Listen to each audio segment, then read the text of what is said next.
Hello दोस्तों, कैसे हैं आप सब। उम्मीद करते हैं कि ठीक होंगे। दोस्तों, भारत में जितनी भी सरकारी भर्तियां निकलती हैं, चाहे वो रेलवे की हो, पुलिस की हो, आर्मी की हो, यानी कोई भी सरकारी भर्ती निकलती है, सभी को मैं एकदम बेसिक से बताता हूं ताकि आपको अच्छे से समझ में आए। तो दोस्तों, आज मैं ऐसे ही एक और भर्ती के बारे में बताने वाला हूँ। ऑल इंडिया की भर्ती है, महिला और पुरुष दोनों अप्लाई कर सकते हैं। तो इसमें आपका सिलेक्शन कैसे होगा, सारा A to Z जानकारी आपको बोर्ड पर बताऊंगा। बस वीडियो में लास्ट तक बने रहिए। तो देखिए दोस्तों, कोयला विभाग नई भर्ती 2026, यानी कि दोस्तों आपका कोयला विभाग में भर्ती निकाली गई है।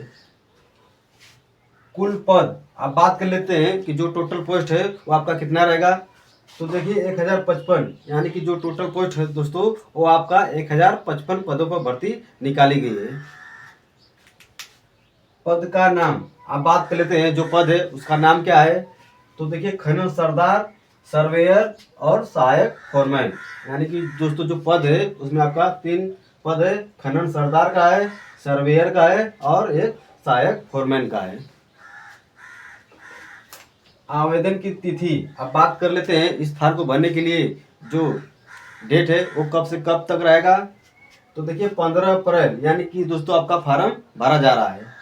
और लास्ट डेट आपका 14 मई, यानी जो फार्म है 15 अप्रैल से भरा जा रहा है, जिसका लास्ट डेट 14 मई है। तो 14 मई से पहले आप इस फॉर्म को भर लीजिएगा। आयु सीमा आप बात कर लेते हैं। इस फॉर्म को भरने के लिए जो हमारी एज यानी उम्र कितनी होनी चाहिए। तो देखिए जनरल EWS के लिए आपका 18 से 30 साल, वहीं आप OBC है तो आपको 3 साल की छूट मिलेगी, और SC ST फीमेल हैं तो आपको 5 साल की छूट मिलेगी। यानी कि दोस्तों यदि आप जनरल EWS हैं तो आपकी जो एज है आपका 18 से 30 साल होना चाहिए, वहीं आप OBC हैं तो आपको 3 साल की छूट मिलेगी, तो आपका 18 से 33 साल हो जाएगा। और SC ST महिला हैं तो आपको 5 साल की छूट मिलेगी, तो आपका 18 से 30 है तो आपका 18 से 35 साल हो जाएगा।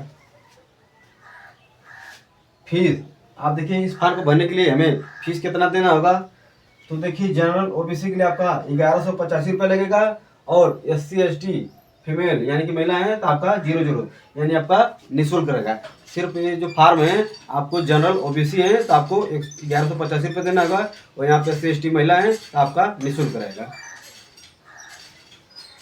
योग्यता आप बात कर लेते हैं। इस फॉर्म को भरने के लिए जो क्वालिफिकेशन यानी योग्यता क्या मांगा है। तो देखिए 10वीं, केवल आप 10वीं पास है तो आप इस फॉर्म को भर लीजिएगा। हाँ देखिए, आवश्यक दस्तावेज यानी इस फॉर्म को भरने के लिए हमारे पास जो डॉक्यूमेंट है वो क्या क्या लगेंगे।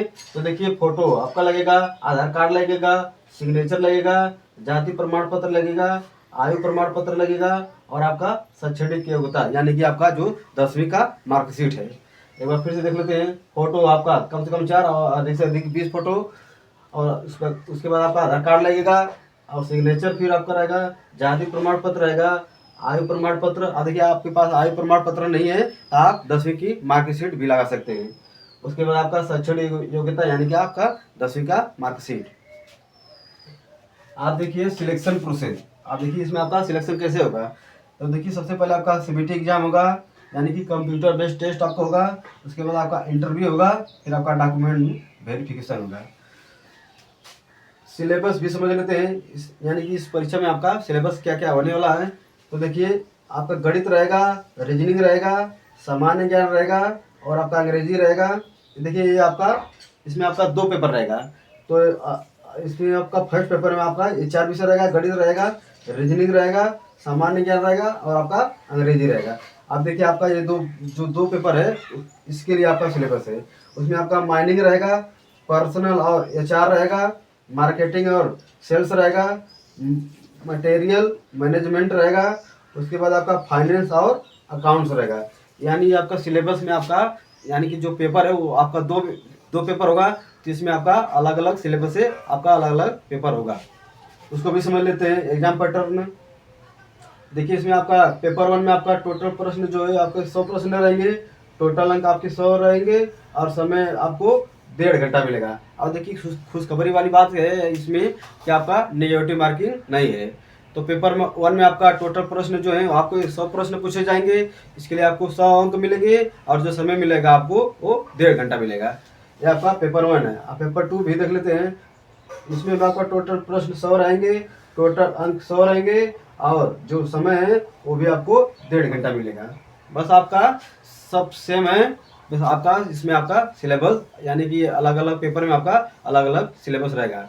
अब जब इसमें आपका जॉब लग जाएगा यानी आपका सिलेक्शन हो जाएगा तो आपको जो सैलरी मिलेगी वो कितना रहेगा, तो देखिए सैलरी आपको 50,000 यानी कि आपका 50,000 प्लस सैलरी आपको मिलेगी। बाकी यही जानकारी आपको देनी थी। बाकी हमारा ये वीडियो कैसा लगा, अगर वीडियो अच्छा लगा तो वीडियो को लाइक और चैनल को सब्सक्राइब कर लेना। मिलते हैं अगले वीडियो में, तब तक के लिए धन्यवाद।